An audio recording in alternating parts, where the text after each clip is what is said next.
as for this follow-up topic, since the first supposed milestone I made on the channel already, video for that, this next topic will now be confidence builds competence and vice versa. So the vice versa, that would obviously be that competence builds confidence. And yeah.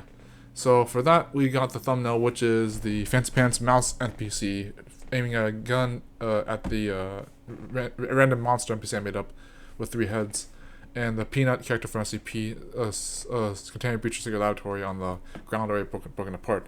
So that's how it happens in the game, anyways. in the game, that's what happens. But yeah, yes, that should be a thumbnail. I took plenty of pictures of that from both my phone and my computer webcam. So you know, there are some approaches how this works, like some examples I can give, but like I mean, at least the ones I can think there would be count as them, but like there's the idea of greasing up towards a moment. So like when you build momentum towards a given moment where you need to, like for example, socialize in small ways so that you can build to the point where you're socializing with your friends or strangers or your romantic interests. You grease up and you oil up, where you build momentum by socializing little tiny bits throughout the course of the hours or days, until the point where you had to do it in a somewhat extreme or substantial way, significant enough to you, where if you didn't do that, you would have been harder and more unstable to do that. Not that it would only go wrong, but that it just that has easier manageability for that to do, because you now socialize every other instance and practice it up and warmed up with the icebreakers, and that build momentum and snowball effect of having you domino effect even of having to make sure that you were now well versed and well prepared for that moment, and even felt confident to do so. And that's just one way to say that. But when confidence builds confidence, and when confidence builds confidence, I use the ideals of aestheticism. Like I keep saying this for like deep documentaries and some of the other videos, even recently, where my idea of style is having a confidence where I don't have to feel like I don't have. I can always do something in a given situation, even if it doesn't have to be directly involved with the problem I have in my mind. But having a certain style where I can always have something to do, or even something to avoid doing, per se, and having that style given for every situation. So that's my idea of aestheticism, other than stereotypes and the actual definition of aestheticism, which is supposed to be around lines of actual style and actual beautification and all that. But competence, in my eyes, is more like when you have a way to actually be, obviously to be good at something and to be good enough at it, but competent in a way where you're comfortable being discomforted while you still have things you can actually manage to be successful at and have a feeling of accomplishment. For me, that's what competence would be.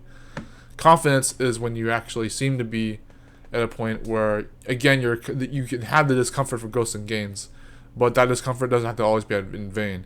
It could always be something you're comfortable without having too much of a dopamine ideal pleasure. Not has to be like that, but having some kind of a maybe a balance between the discomfort that grows you and fuels you, and the gratifications that are not too instant. They could be in the meantime. They could be, but they're not too dampened and not too shallow. I hate to say it like that, but that's kind of how I put it at a point. I'm sorry, but for me, that's what confidence is. Confidence of the things that you achieved, the things that you didn't have to worry about in the meantime, all that.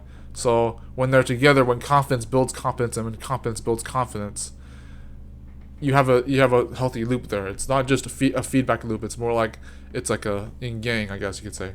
You have the good and the bad working together for their own reasons. I'm not saying one of those is good or bad, but not even only good, but let alone only bad. It's you're going to definitely feel confident when you're confident, because even confidence doesn't have to be fake. Honestly, it could actually be like just you feeling like something was there, even if you didn't actually do anything with your time. You can always feel confident in the moment that you actually practice a skill, which is achieving something in itself. That's something actually worthwhile in itself. But being confident in any given moment is still good, even if you still need the achievement and the competence anyways to have something to show for it, which is understandable. But even without that, you can still feel confident, and you have every right to feel confident about what you have or don't have to be grateful for. And you have to make sure that you're still confident even if you haven't achieved anything. If you have achieved something, making sure that the confidence is coming from good favor of that, and not just because you did something with your time or felt like you had to be pressured to do something, which doesn't have to be the point even then. Likewise. So that's what I got for you guys for now.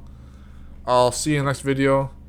And this is a continuation of the improvement from this philosophy topic, claymation thumbnail style videos.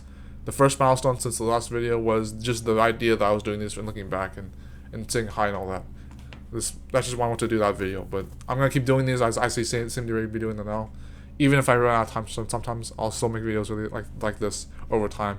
Even if I run out of props or other ideas, I'll make sure that I make these videos even if I feel pressured to. Well, not that I'm pressured to do them, but to actually like make them because I enjoy them. I just want to get that across that I'm actually enjoying these videos so far, even if I'm having to maybe hustle for them a little bit too much. But I'm balancing between the comfort and discomfort, whichever that one that is. The discipline and the soothing nature of my patience and all that, wherever that may be. So the next video might be about, because I have other props. I know what I kind of did what's left over back there remaining. So there's a prop in there that's linked from one of the Legend of Zelda games. I could try to fix him up and make it into a prop for a thumbnail, and I could try to fix up the Shy Guy prop from Secret Laboratory. Maybe I have both Link and Shy Guy in a thumbnail, and they'll be like for something like a fighting your fears or courage or whatever. You get like a courage video for the next one, I guess, if that's today or tomorrow or later on. So take care, guys. Bye.